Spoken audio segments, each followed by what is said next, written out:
ये हमारे लिए है मां। मैंने एक कविता लिखी हुई थी मां, और कविता ये थी, कई प्रश्नों का अच्छा है कि बेबस प्रश्न रहें।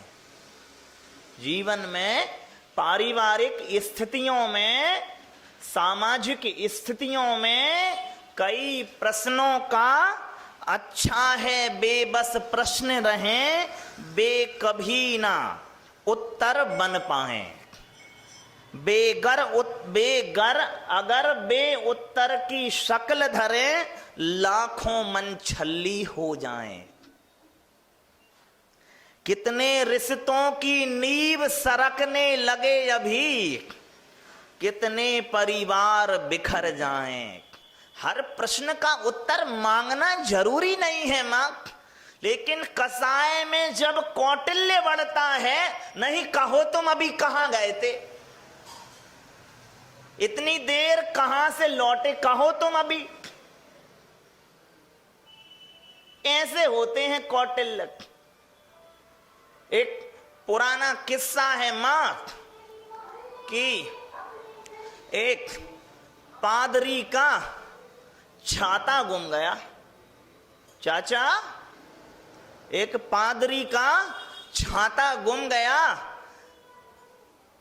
तो उसने अपने बड़े पादरी से कहा कि चर्च से मेरा छाता चोरी हो गया, उपाय है कुछ दोबारा पाने का, नया खरीदा। वो कह रहा हाँ उपाय है, तुम कल प्रवचन चोरी पे करना, तो जो तुम्हें सुनने वाले हैं, जो चुरा ले गए होंगे, वो जब गिल्ट से भरेंगे तो तुम्हारा छाता वापस कर जाएंगे। ठीक है। तो अब सीधे तो चोरी पे प्रवचन कर नहीं सकता था, तो उसने पंच पाप पे प्रवचन किया। पंच पाप समझ लो, हिंसा, झूठ, चोरी, कुशील और परिग्रह। दूसरे दिन प्रवचन पूरा हुआ, वो खुश हो गया। बड़े पादरी ने पूछा, प्रसन्न हो, लगता है छाता मिल गया है, देखो चोरी के प्रवचन का क्या असर हुआ। वो कह रहा नहीं, प्रवचन चोरी का असर नहीं हुआ। तो क्या हुआ? प्रवचन जब मैंने कुशील पे किया तो मुझे ध्यान आया कि मैं किस औरत के घर वो भूल आया। तो ये भी योग के कौटिल्य हैं। क्या? तो मां, कई प्रश्नों का अच्छा है बेबस प्रश्न रहें, गर्बे उत्तर की शक्ल धरें, लाखों मन छल्ली हो जाएं। कितने रिश्तों की नींव सरकने लगे अभी, कितने परिवार बिखर जाएं।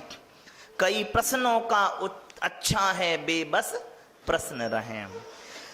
कुछ क्यों का कारण मत खोजो, कुछ क्यों का कारण ना खोजो, ना खोजो मौन के नाद कभी, ना करो मौन को लेकर तुम पुरजन परिजन से बात कभी, ना करो मौन को भाषित तुम, ना करो सत्य स्थापित तुम। सबके अतीत हैं स्याह रंग, सबके अतीत हैं स्याह रंग, मत करो आज के रंग भंग, जो बीत गई सो बात गई, नव जीवन नित सौगात नई, मन बंधन के अब खोलो तुम, मत कहो कहो अब बोलो तुम, मत कहो कहो अब बोलो तुम, वरना रिश्तों की नींव सरकने लगे अभी, कितने परिवार बिखर जाएं, लाखों मन छल्ली हो जाएं। कई प्रश्नों का अच्छा है बेबस प्रश्न रहें, बे कभी न उत्तर बन पाए। तो हम कसाय के बस कुदेरते हैं, कसाय के बस कुदेरते हैं। कोई निर्धन आपके गांव का आ जावे तो ऐसे प्रसंग, भाई ये कौन है जरा कहो तो सही। वे उसके आश्रय से आपकी प्रतिष्ठा में बट्टा लगाना चाह रहे हैं कि तुम्हारे वो ऐसे निर्धन रिश्तेदार। एक ईमानदारी से बताओ, आप निर्धन रिश्तेदारों से संपर्क क्यों नहीं स्थापित करते? क्योंकि आप जानते हैं दूसरे उनके माध्यम से आपकी प्रतिष्ठा में बट्टा लगाने बैठे हैं। नहीं, आप खुद ही सोचो क्यों आप बचते हो मत।